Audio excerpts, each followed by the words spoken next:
And they can tie everything up. They can tie everything up to that. Makes perfect sense. Welcome to DisruptEDtv, where our job is to introduce you to creative, innovative ideas that can make a difference at your school. That's why that pad and pen are there. We want you to take notes, particularly today, because we're talking about professional development, not as an event, but as a culture. And we're talking about that with a very special guest today, Dr. Robert Price. Bob, pleasure to have you. Hello, Bob. Nice to see both of you. Thank you for having me. Bob is an adjunct professor at Montclair State, but you're also the president-elect of Learning Forward. And maybe we can start with you talking about that. So I'm president-elect of Learning Forward New Jersey. Learning Forward is a national organization that focuses on professional learning for teachers. We used to call it professional development. Now we lean more towards professional learning, which is a continuous process. From the beginning years of teaching all through your entire career. There's constant opportunities to learn.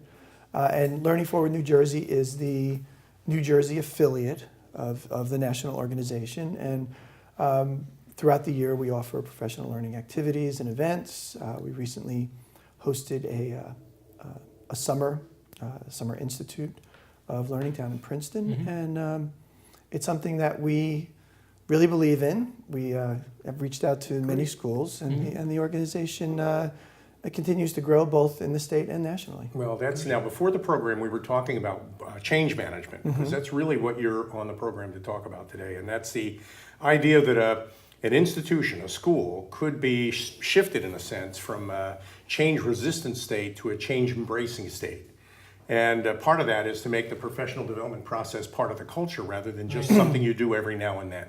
Well, if we go to the starting point of that research shows that the most important factor in a school for student achievement is the quality of the teaching that takes place in the class. So if that's our starting point, then it's easy to accept the fact that teachers are going to have to be lifelong learners.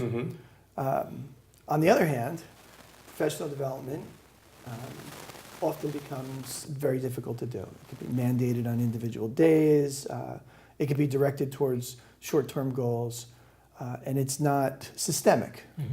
So one of the ideas of a school change idea would be, how can we make professional development part of the continuous culture of the school rather than an event? Makes sense. Great.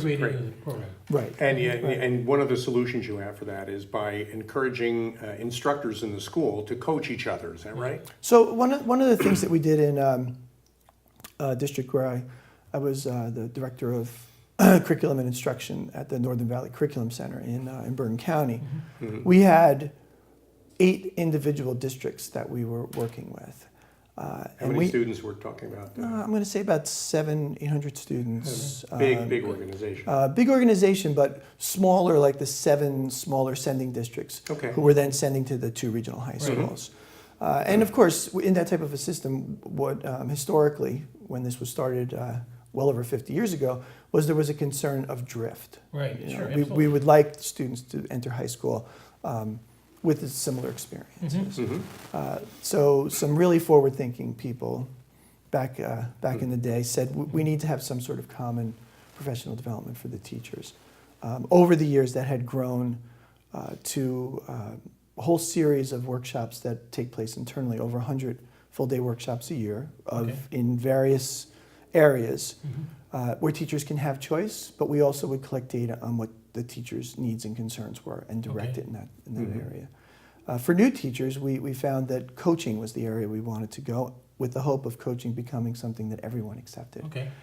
But coaches are very expensive. Right.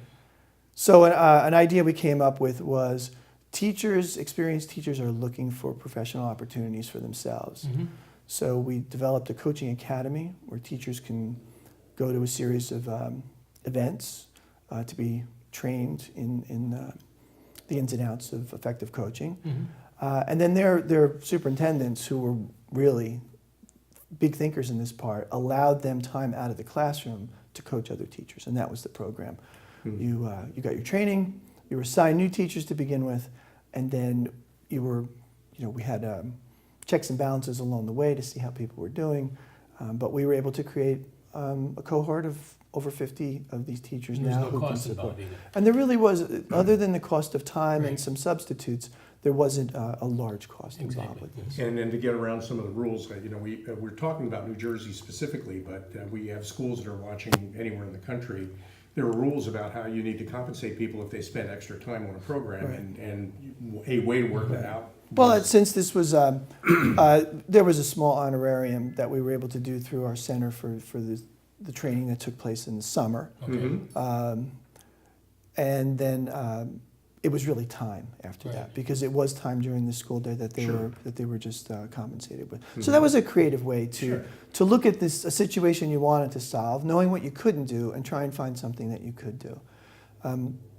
What we have seen is that's the real challenge.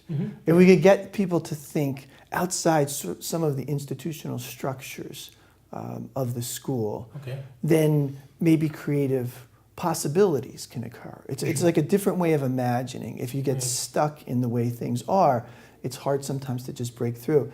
And sometimes it's the simplest thing that enables us to do something different. This is what's exciting to us is that this is the line of work we're in for customers, for industry, Mm-hmm. and that whole idea of change management starts with a willingness to kind of exceed the boundaries of what you currently perceive are your limitations, Right. whatever they are, because limitations are generally a matter of perception and not really a matter of reality. And so Right. when you realize you're not really limited by the things you think you're limited by, then you can do all kinds of stuff. That's when it becomes Can I give possible. you a good example of Certainly. recently that's Sure. come along? One of the critiques of schools is that they appear to be the way they've always been. Right. You know, that if I walk into a classroom, I used to joke that there's some schools I can walk to, and I call it like the 1950 hallway. Right. Like, yeah, I okay. challenge you to find that we are not in the 1950s Right. walking down this. And often we see schools where we still have rows and desks. Hear that a lot. There was a couple of schools I had visited who were doing some innovative things with furniture. There's really ways of organizing the classroom now with different furniture technologies that enable you to have groups, full class instruction, and shifts within, just within minutes. Right. So just in asking questions about that, how that was done. Well, I asked one school, so how do you buy furniture for your school?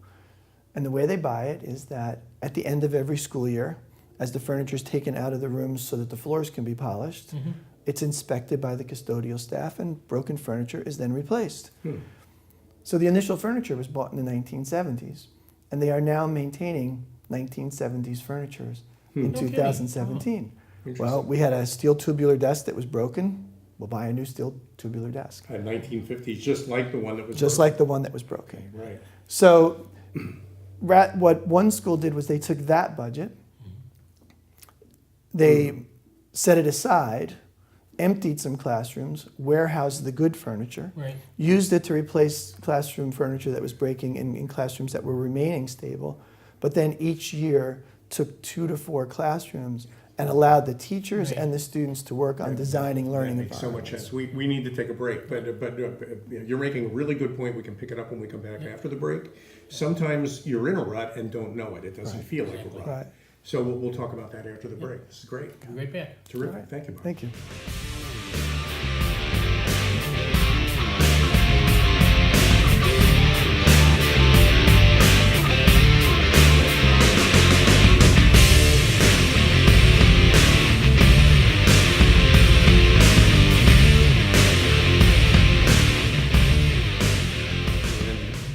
Welcome back to DisruptEDtv, and my name is Al Cini, by the My way. name is Joe Osmendi. And it's certainly great having you aboard with a terrific guest today, Bob Price, Dr. Robert Price, who's talking about, would like to start this segment with picking up a conversation we were having about how the rut you're in is not necessarily the rut you need to be in. Right. So why don't you talk a little bit about that?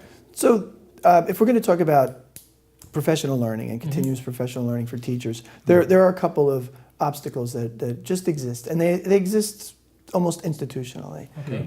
There was a great book in the 70s written by Dan Lordy called School Teacher.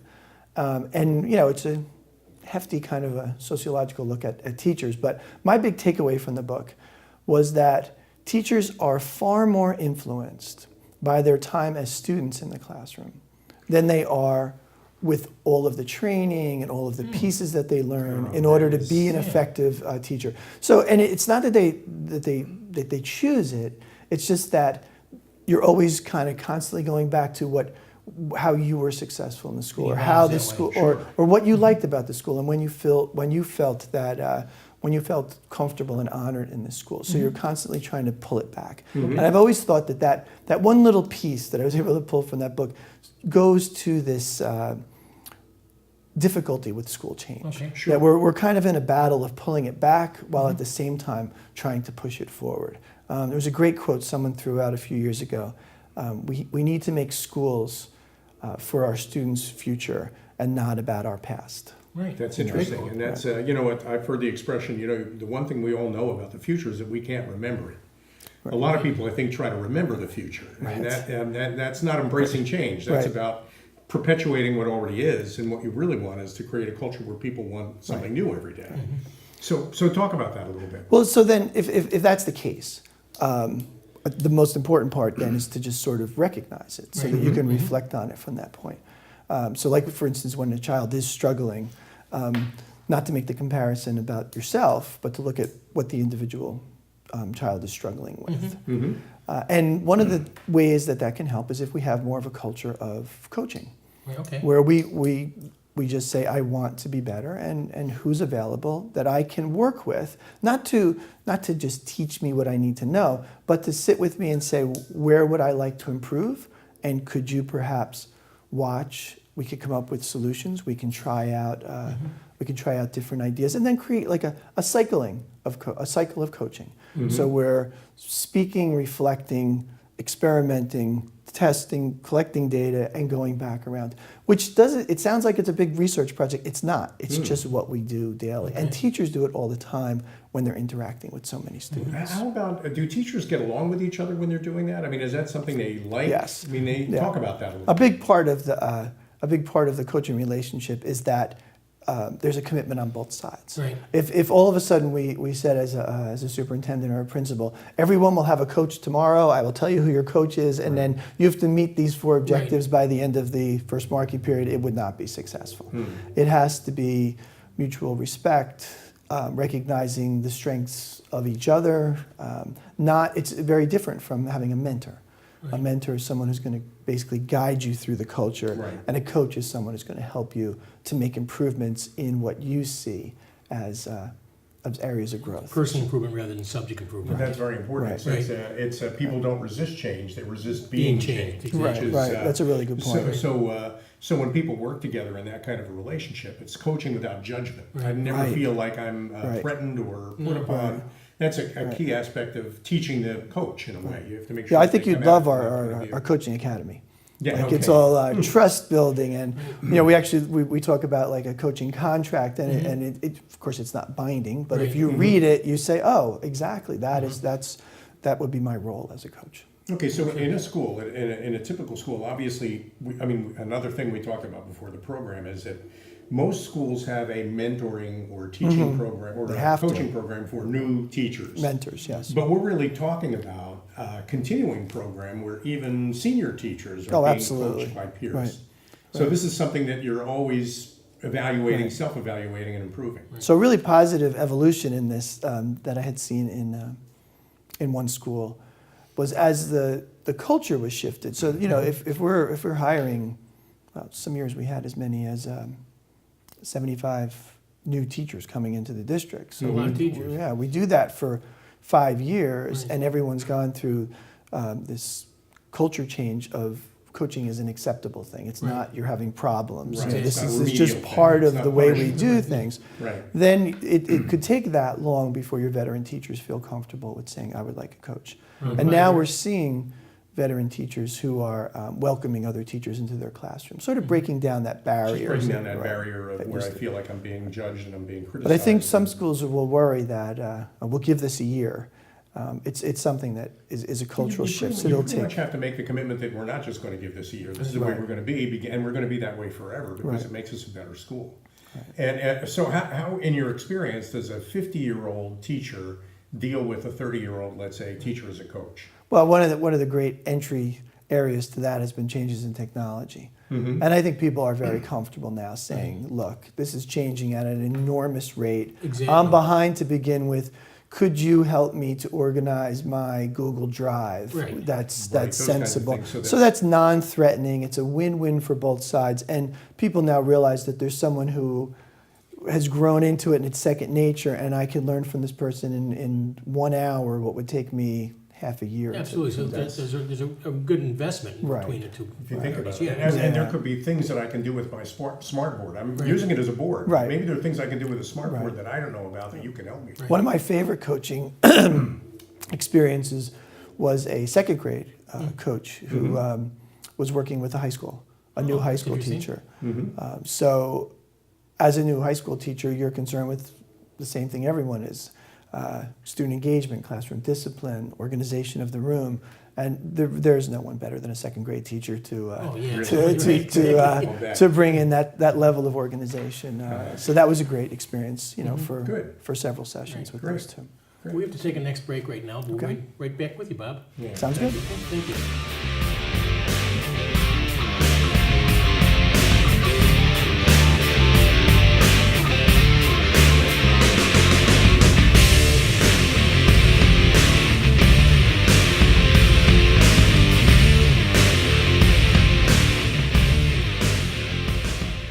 Welcome back to DisruptEDtv. My name is Al I'm Cini, still Joe Osamendi. and we're having a great conversation with a terrific guest, Dr. Robert Price. And one of the things we were talking about during the break, Bob, is that sometimes people take for granted or accept as immutable rituals that they hold sacred, but in fact they're really just sort of habits that they should be questioning. You had a story about that. Right. And I think it's important because administrators are under a lot of requirements and paperwork and things that have to be filled out, and Right. that often then supports the embracing forever of certain rituals. Okay. So, for instance, I'm going to say I was a science teacher for 15 years, and during that time, I can remember. This was not 50 years ago. This was maybe 15 years ago. Okay. At the end of the year, we had to close our classrooms up, and there was a set of procedures. You had to cover things. You had to put everything away. You had to get everything off the floor because the major ritual of every school is to polish the floors. There's Okay. nothing more That's important the than main floor reason. It's more polishing. important than anything. But there was a form that we'd have to fill out, an inventory, and that inventory was Selectric IBM typewriter font, which Wow, okay. some people may still remember, a Right. sort of pseudo script remember. font. Right, yeah. Uh-huh. And then it would have things on it like how many felt boards do you have in your room? How many globes? Wow. How many, rulers? And everyone filled this out, whether Right. you were the science teacher or the music teacher or the That was first the Didn't matter, grader. every That department. was the form, and then of course that was required to get your final paycheck with your other paperwork for closing up. Right. So it was a ritual that took time but didn't serve a purpose, Right. and it had gotten to the It just point where became it just entrenched. became And entrenched. you mentioned time because we can make the time to perform these rituals. The time it takes to create that coaching culture that you were talking about, where we create a kind of a culture of continuous improvement by working with each other. Right. How do we find the time for that? So it's difficult. I mean, it's difficult. If we talk about some of those institutional structures in our schools, some of the ones that are hard to overcome are the number of days that you have to be in school in a year, the number of hours for each day, the requirements for seat time. I remember someone saying, we're measuring the wrong thing with our students. We're measuring the time that they're in a seat rather than what's filling in their heads. Right. Yeah. Those are some of the issues. So a creative thing that came up a few ideas ago, and it was kind of all over the news, was the virtual day. And one school up in Bergen County had really promoted this idea of some of our schools are one-to-one now. Couldn't we build in the type of information that was needed for this virtual day? And then there was quite a bit of criticism of, the kids go home and we don't know what they're doing. Right. So one of the things that was done up in Northern Valley was they did a virtual day in the school. So it was an experiment where the students are going to experience a virtual day with the guidance of the school. The expectations would still be guided by the teachers and the institution that Right. this is a serious day of learning. We could then move the students to different locations, double them up, put them in larger rooms.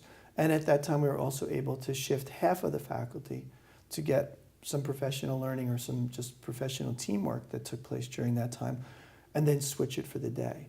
So we had students having a full learning experience driven by technology, which is something that we cannot deny will be part of the future. Sure. But there. It's there. Yeah, We had the teachers who got to witness the learning with students who may not necessarily have been their students.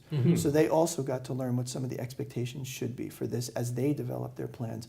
And then we had time for professional learning.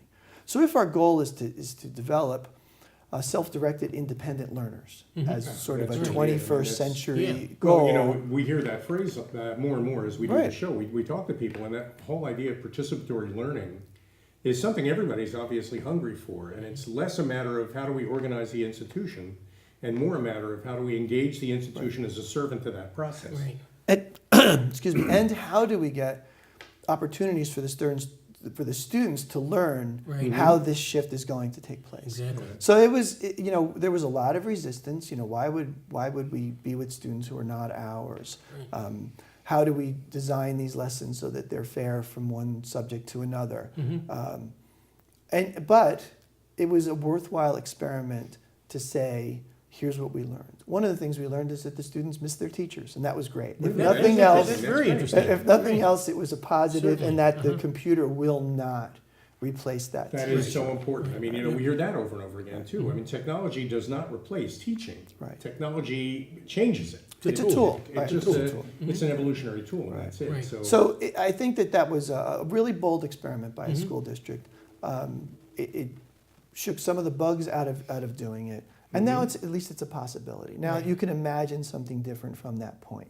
Right. But they deserve a lot of credit because it took a lot of extra work on the part of the teachers, and the students deserve credit for persevering with something that was there as institutionalized as Right. everyone else. But the That's reward it. at the end And of it, they too. need Right. they need that breath of fresh air that suggests that Tuesday doesn't have to be like Monday, Right. and Right. Wednesday doesn't have to be Right. like Tuesday. Right. I mean, that kind of false consistency is really a rut. It just doesn't. We just Right. we don't perceive it that way. Right.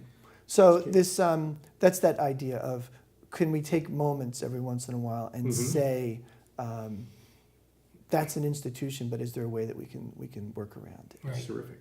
Work Okay, within now- the structure. Work Right. within So the an yeah, example that's that a so school important. district could do is you have to go to school 180 days. That's Right. the law. But many of our schools, I would say most of our schools are already scheduled to go more than 180 days, 183, They are. 185 They- days. They do. That. So I would challenge a board to say that we're going to take one of those days and we're going to use it as a virtual day to give our students an experience Right. and set high expectations so that we're not just using it for a snow day, Right. we're using it We're using to it for- encourage yes. them to be self-directed, independent It's a learning learners. experience. For those of you who are watching this episode of Disrupt Ed, that's what your notepad is for, DisruptEDtv. Write that down. I think that's very important. That's something any school can do immediately. They don't have to. Their board can make that Yeah, decision. the board can make that decision, and so that's why we want to include board members certainly in these Right. conversations. It's very important.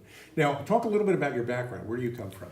So I'm actually an alternate route teacher. I've been teaching for 31 years, but I came in as the second class of alternate route when they were looking for science and math teachers.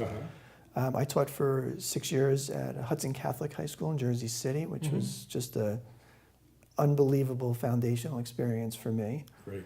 I moved to be a middle school teacher. I'm one of those rare teachers that decided to leave high school and teach Oh, middle go big. school. Right? Great. Most people fear middle school. Right. And Good. it's something to be feared, but I enjoyed every minute of that. And while I was in that K-8 school, I evolved into their computer teacher, their technology coordinator. I taught gifted and talented, and then I also taught science.